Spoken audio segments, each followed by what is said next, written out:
Okay, listeners, welcome back to the podcast. Today, we're going to have a nice, standard, normal episode with no introductions, and I know this because I put my phone on silent, and I'm going to ignore it if something happens. And don't worry, we have the best topic of all today. I'm going to talk about one of my favorite things in the world, different kinds of pens. Now, the first pen you're probably thinking of is, oh god, Liam, why would I care about stupid ballpoint pens? They just write cleanly and consistently without leaking ink all over everything, and you know what? I agree with you. They may be practical, but they are absolutely useless. They're just cheap to manufacture. They write like you're scratching over some sort of weird chicken wire on top of your page, and for some reason, it's the only kind of pen anyone knows when you start talking about pens. So let's get into the rolling ball. Now, the most popular version of this is produced by Uniball. You'll recognize it if you ever see it because it has what looks like a little metal stick coming out the top with a little, a ball that rolls, if I'm being honest. But it has a much thinner ink, which allows for a lot less pressure to be applied to the page when writing, which is more comfortable and faster. It's reminiscent almost of a fountain pen, which uses something almost like a nib. But you know what? I'll get into that when I get into, nibbed pens, because there's some really cool stuff that goes into actually allowing that to function. For a minute, I want to discuss the felt tip pen. Now, this one is controversial in the pen world because it's a marker. Let's be honest with each other here. It's just a small marker. I like them. I think they write well. I think they write consistently on a lot of different surfaces. And I think, for the most part, they're a good alternative to, your more traditional, perhaps, but ultimately boring pens, like the Bic ballpoint. Why even bother with the writing that you're doing at that point? Okay, now let's get into the nibbed pens and inkwells and, converters and ink compartments. Now, I used to do calligraphy when I was a kid, so I've actually spent a bit of time dealing with these. They're what got me into pens in the first place, not penmanship. That part really did not stick from the calligraphy. Oh my god! How? It's Good morning, this is Liam Nolan. Oh my god, Liam. Literally. God, because today is Greek Easter. Do you know how amazing Greek Easter is? We should do an episode right now on it. Cue intro.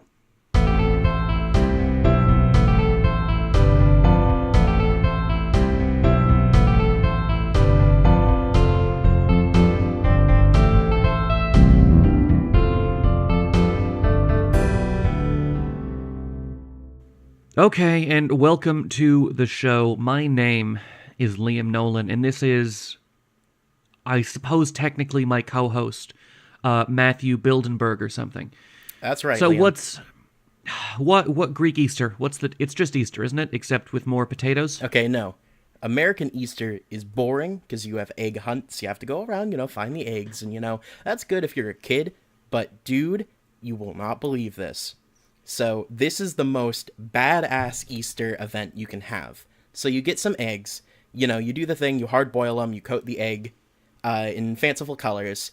But in Greek Easter... Wait. You do not hard boil those eggs. Well, you do in Greek Easter, and here's why. What?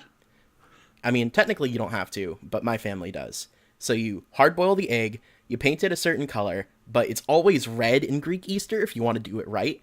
Because then your egg is your battle weapon.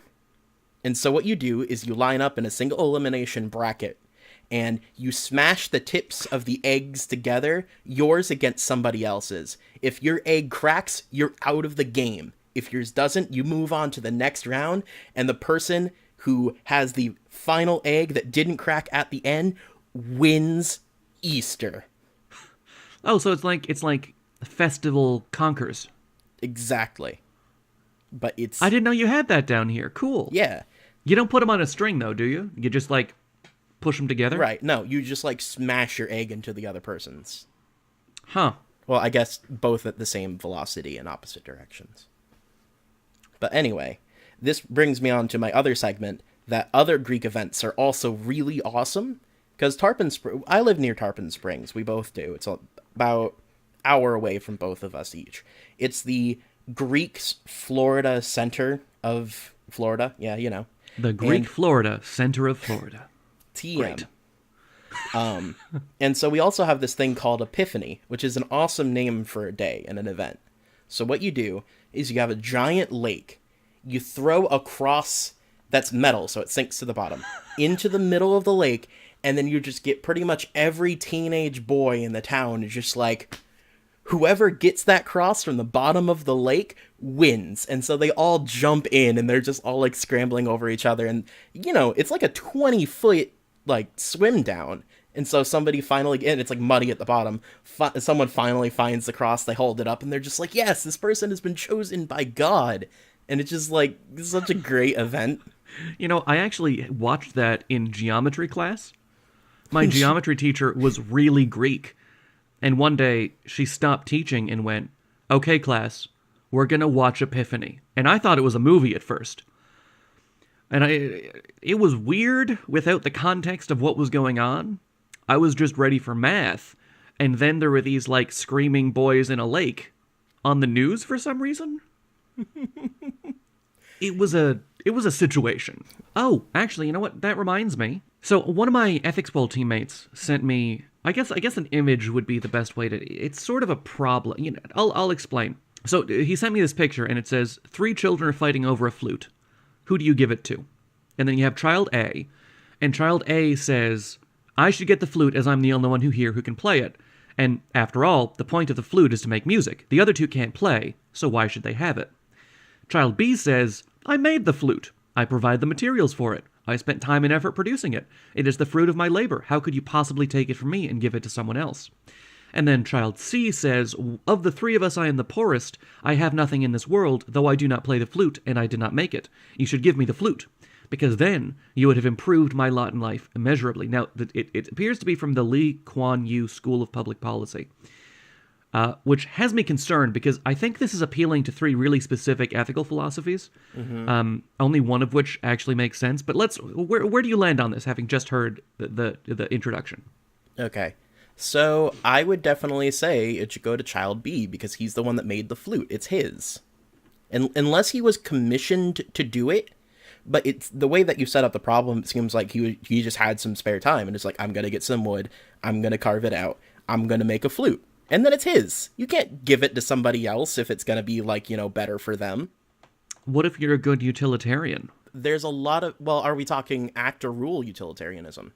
Have we talked about utilitarian? Okay, so there's 2 broad views of utilitarianism. The basic idea of the ethical theory is that you should do the thing which yields the most positive outcomes, the greatest net utility.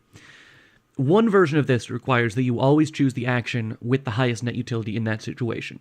The problem with that is that it requires you be a literal god and know everything about the universe and everyone around you always and forever. An easier version of that to actually follow is called rule utilitarianism, where you follow a rule which, if followed, will, over the long run, yield the highest net utility. So let's say generally utilitarianism. Okay, in general. Let's go act. Why not? Okay, we're just gonna pretend. Well, we know everything about this situation. We know what the players are. Do we, though? Because we're listening to children here. We can't assume that they're perfect rational agents. We can't assume anyone is a perfect rational agent. That's why we're using utilitarianism and not a better theory. Okay. Because a better theory agrees with you. You said child B, right?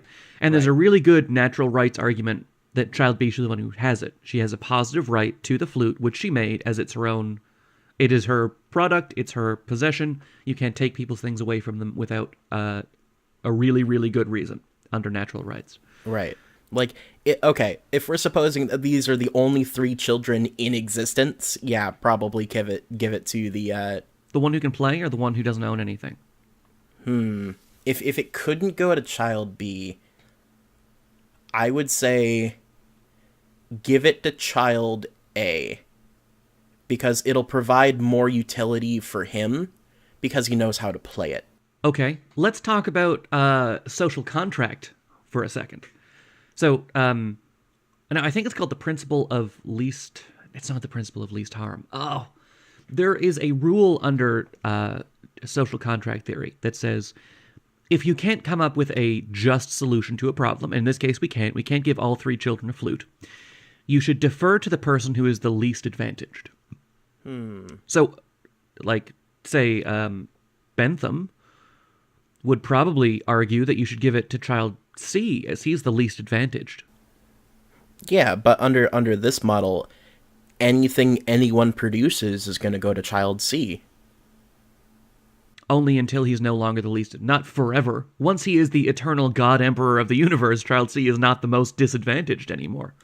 Yeah, but if And if we put ourselves behind the veil of ignorance, you don't know which child you're going to have to be. Doesn't it seem the most fair to say, well, the one who has the least stuff should probably get any extra things until everyone's at about an equal playing field? Because fairness is a really big virtue in the social contract. It's not fairness, though, because does Child B make flutes all day? If he had 100 flutes and he's like, no, I made them, they're all mine, and you can't have one, then yeah, of course give one to Child C. But then, like, if it's his only flute, you're doing a disservice to Child B. What if it was soup? Well, now we're getting into a survival scenario. That's a different story. Is it entirely? What about shoes? Okay, if this were shoes and Child C didn't have any shoes, I could see that. But then again, we're assuming excess for A and B. We're not assuming. We're told. We're told that Child C owns literally nothing. I have nothing in this world. And we have to take these statements at face value. Is the flute going to help him with that? It'll make him own a flute instead of nothing. If I had nothing and I was presented with a flute, I'm not exactly sure if that would increase my value of life all that much. Well, as you're going from 0, it would improve it, quote, immeasurably. Multiplicatively, yeah, I guess so. And then you can make a virtue ethics argument that Child A is the only one who should ever have a flute. It's the only one who can actually use it. The flute will not be fulfilling its purpose if not given to Child A. And I realize that virtue ethicists usually argue that purpose is something that can only be imparted to living objects like chickens, and that chickens need to fulfill the purpose of being a chicken, but I kind of don't like virtue ethics. Should we have our own ethics corner in this show as well? I don't know. We'll see if we get any response from people on the ethics discussion. I would certainly enjoy doing an ethics corner, but I just really like arguing. Maybe. We're running a little long. Okay. How about this? Oh, wait, we're on YouTube. We can do that hideous YouTube thing. Okay. We'll check the comments on this video, and we will come back to this if people seem at all interested, because we don't want to spend the entire episode on this one thing. Right. Oh, I feel physically dirty now. Why? Because I hate it when YouTube people do that whole, leave a comment about the thing we discussed. Oh, that's what you were referring to. Remember to like, comment, subscribe, ring the bell. Ring the bell. Yeah, I don't care for it. Smack the key. Flip the switch. Click the link. Click the eye. Rewatch the video. Share it to friends. Do rewatch the video, though, like a lot of times. Yeah, just leave it on your computer and just let it go while Hit you're at loop, school. walk or at away. Work. We have no problem with that. Oh, wait. Speaking of that, remember that one time that you left your YouTube open for an entire weekend? Yes. Okay, so I had been watching a video on, I think, like, the Dorian mode, and I thought I'd stopped it. I swear I did. And I just closed my laptop and I left to do whatever. And a few days later, I came back and I was watching The Wiggles. And I thought, oh boy. So I checked my history. I had watched hundreds of hours of The Wiggles. It is the only thing YouTube thinks I like. Still, I'm getting Wiggles video. Because I guess once you fall into that loop, the people who watch those only ever watch more of those.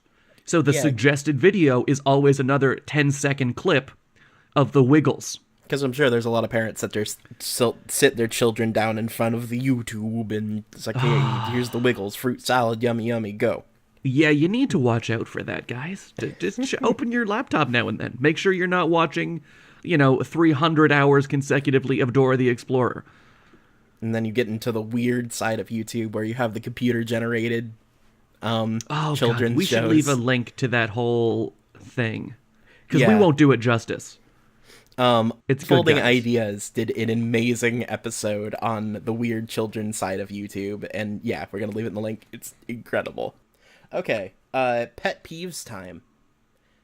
Interested.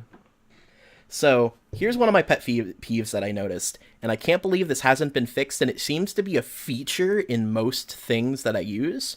So, when you're using any word processor, and then you kind of want to make a faux pas bulleted list, because on my phone, like, I have a bullet key, because you can have any character that you want, because it's a virtual keyboard. So you hit the return, and then you try to hit a space, and it won't let you move the character. It'll just always keep flush with the left edge, and I hate that. Okay, well, just use a real bulleted list. Well, if I'm, like, I have a notepad thing on my phone that is literally only text. I can't just... And so, yeah, I'm just like, I'm just going to keep hitting space until it lines up with the column that I want. Then I'm going to put the bullet point character. Nope. For whatever reason, you can't space off of the left wall, and I have no idea why that's a limitation in everything that I've ever used. Okay, so it actually has to do with justification. So if you have, like, let's say a left justified list, you don't want any blank character in that entire column, or it won't look right. Not even a space, though? Especially not a space. Because then it's not justified. Okay, because then all the spaces on... would make bumps. Okay, I could see that, but I think they should build in an exception if I'm literally adding, like, 4 spaces. Just to be like, oh, this person wants this. It should censor the first space. Yeah... Maybe. I agree that it's a problem they could work around, but there is a reason for it. And I don't know how to change justification in, like, your phone's memo app. Yeah. I'm not sure that it has that functionality. Oh, okay. So, speaking of technology. Here we go. So I'm a student, for those of you who didn't know. And I'm taking a course called Information Management Fundamentals. And for the most part, this has been things like, how many gigabytes are in a terabyte? Or, did you know that they track people when they deliver packages to improve efficiency? Now, they don't go into, like, detail. Like, I actually did a little mini research project on, and it's not, they don't go like, yeah, they actually used, Bayesian statistics to optimize shipping routes based on past data and what needs to be delivered. They don't do that. Or maybe they do, but they didn't tell me about any of that. They just said, yeah, they track people sometimes. Yeah, this is a thing that exists. Moving on. So I had to watch a YouTube video. The YouTube video is from the channel Top 10. Oh, no. It was published on July 11th, 2016, which is about to get weird. Because it's titled, 10 Upcoming Tech in 2018 That Will Change the World. Now, Matt, you're an engineering major of some description? Yep, I am a mechanical engineer with a focus in nanotechnology. Cool. Let's take these one at a time. All right. Number 1 on the list, upcoming tech in 2018 that will change the world. 3D printing. Correct me if I'm wrong. That's existed for a while? Yeah, 3D printing has existed for at least the past 20 years. And if you want to broaden your definition, we are 3D printers because we make buildings. Like, upcoming tech in 2018 that will change the world. Next on the list, flying cars. Yeah, no. You don't think so? I love Elon Musk's description of flying cars because if everyone knows if someone is gonna make a flying car, it's him. Actually, somebody did make a working prototype, according to this video at least. His rationale is like, everybody wants to have flying cars, but do you want your neighbor to have a flying car? And then it just shuts down the argument because everyone says no. You don't.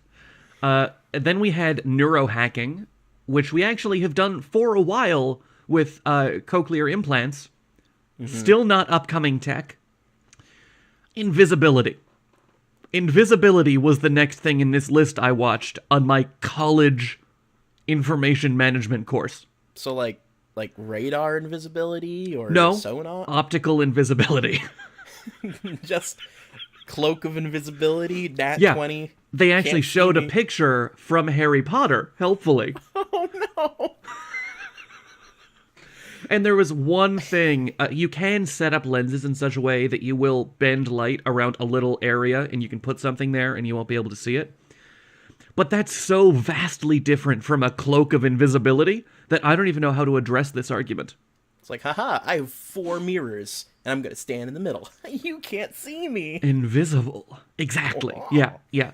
I mean, yeah, you are invisible because you can't see him, but that's technicality. So in the next 8 months, we will have invisibility cloaks. Good to know.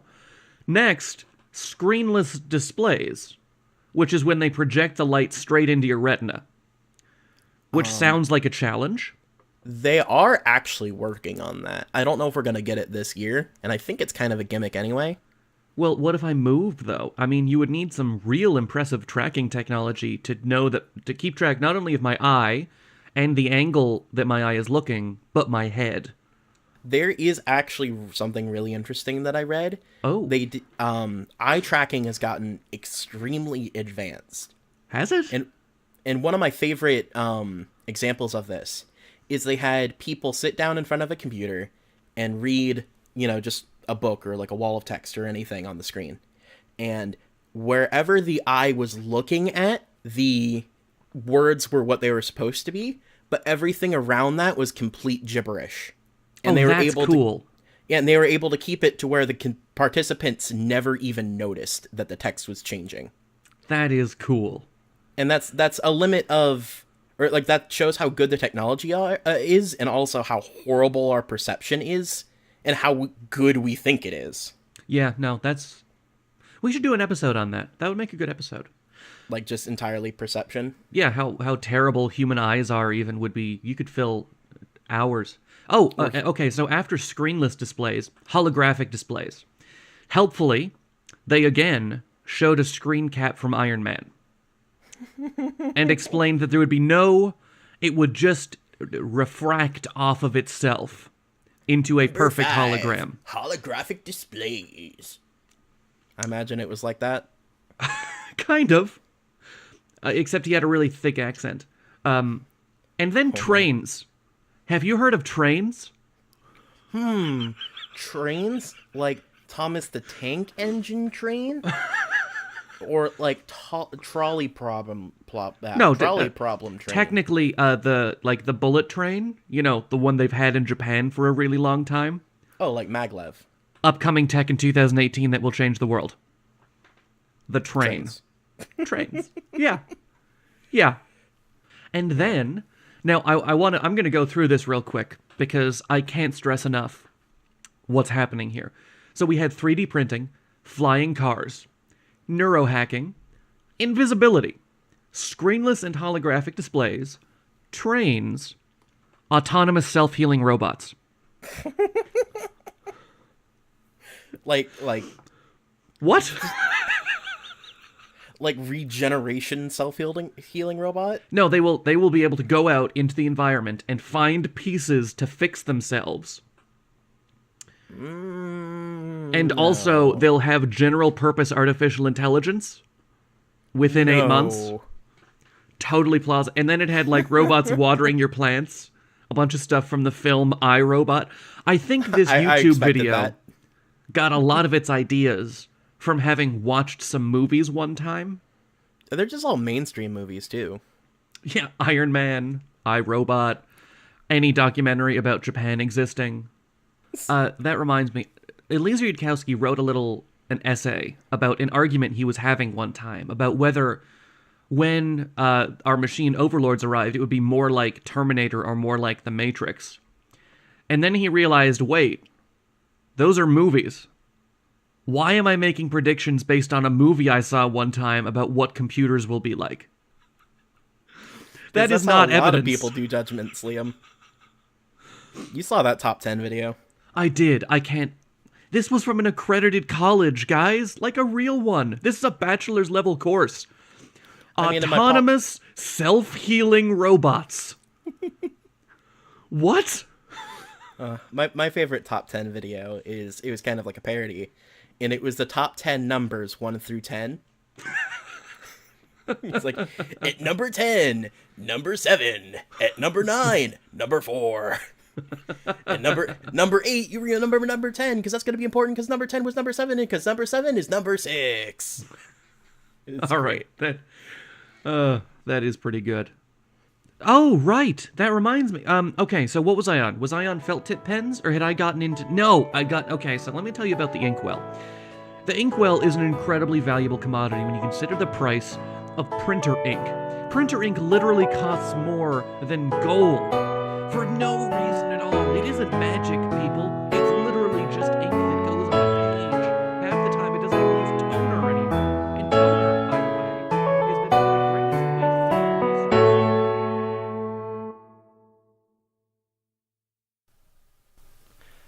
If you'd like to contact the show, you can reach us at hwhpodcast@gmail.com.